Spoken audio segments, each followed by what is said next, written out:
warahmatullahi wabarakatuh.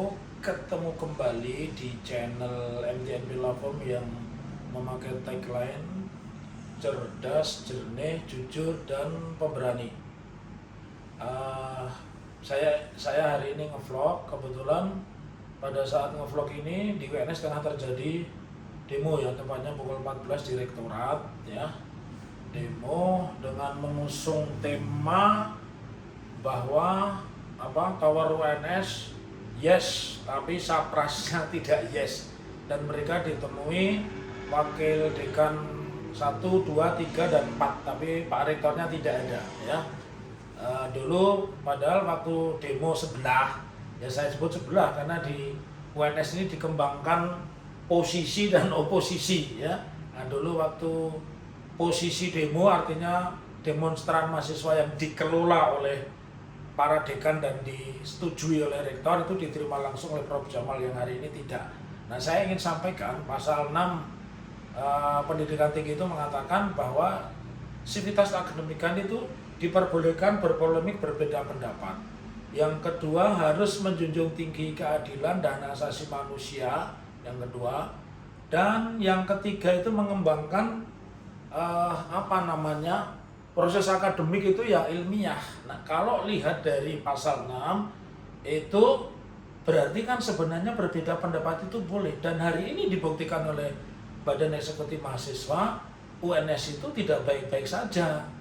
Oleh karenanya saya sangat mengapresiasi anak-anak atau adik-adik mahasiswa yang hari ini berdemonstrasi, ya, karena tidak cukup di perguruan tinggi itu bicara hanya berdasar apa yang disampaikan oleh kalangan penguasa. Ini saya sebut penguasa ini karena Prof. Jamal ini dapat bonus. Jadi rektor bonus itu di Indonesia ini hanya Prof. Jamal, ya.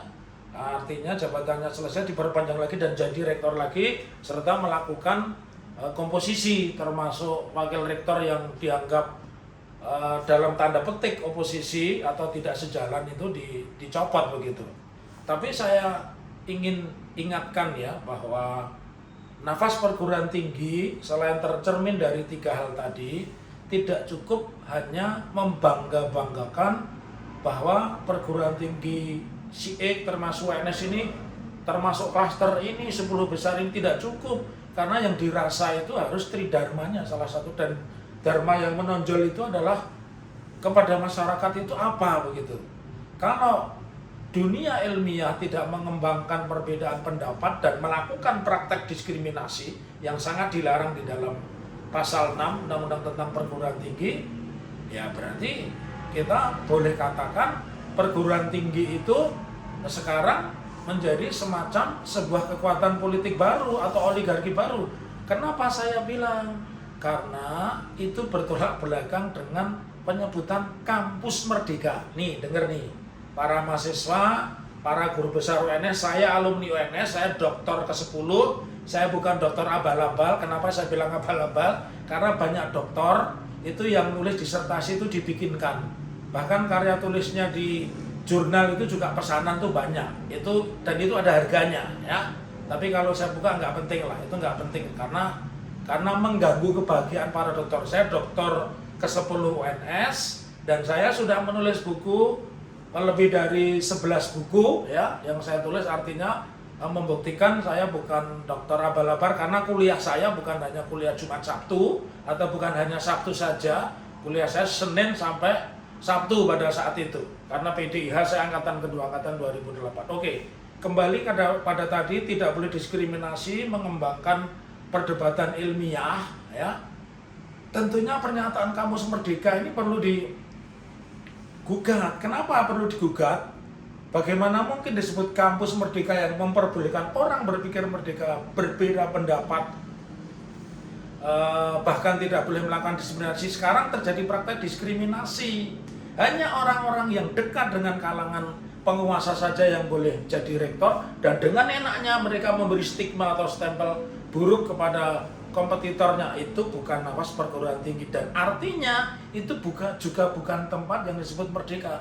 Bagaimana mungkin merdeka boleh mengadakan pemilihan sendiri, menteri sudah diwakili Dirjen memberikan suara, ketika suaranya kalah, yang terpilih penjagonya menteri, tiba-tiba dibatalkan, dibekukan, dan diganti. Itu bukan merdeka namanya.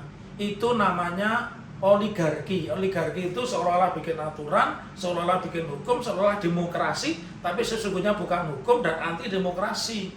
Jadi saya dukung aksi dari Badan Eksekutif Mahasiswa, dan ketika saya tidak ada di kampus pada hari ini, karena kebetulan hari ini saya ada di Provinsi Banten, itu menandakan bahwa dinamika di kampus itu sudah ada, dan saya berharap ada satu aksi yang lebih besar, ya, aksi lebih besar real lah. Saya tidak akan ada di situ karena saya sudah tidak ingin disebut menunggangi atau ditunggangi, tapi saya yakin mahasiswa itu ditunggangi. Yang menunggangi mahasiswa adalah hati nurani, yang memahami, yang menunggangi mahasiswa adalah keberanian akademis, dan itulah yang dicita-citakan oleh perguruan tinggi, khususnya pasal 6, bahwa kita boleh berbeda pendapat, tidak boleh melakukan praktek tidak boleh melakukan praktek anti demokrasi, tidak boleh melakukan praktek diskriminasi, dan yang terpenting semua perdebatan dilakukan di dalam forum-forum yang ilmiah. Jadi jangan hanya bangga perguruan saya sudah unggul, saya klasternya ini, masuk ranking, tidak penting itu, karena pengabdian masyarakat dan nilai-nilai demokrasi itu yang mengukur bukan diri kita. Saya adil atau tidak adil, saya demokratis atau tidak demokratis, yang mengukur adalah pihak ketiga. Begitu tanggapan saya. Ya, video ini nanti akan dilengkapi dengan suasana demo, dan saya berharap satu ketika ada demo yang lebih besar lagi, tanpa perlu harus direkayasa, tanpa perlu harus dicontoh, karena saya yakin mahasiswa hari ini adalah pemimpin yang akan datang.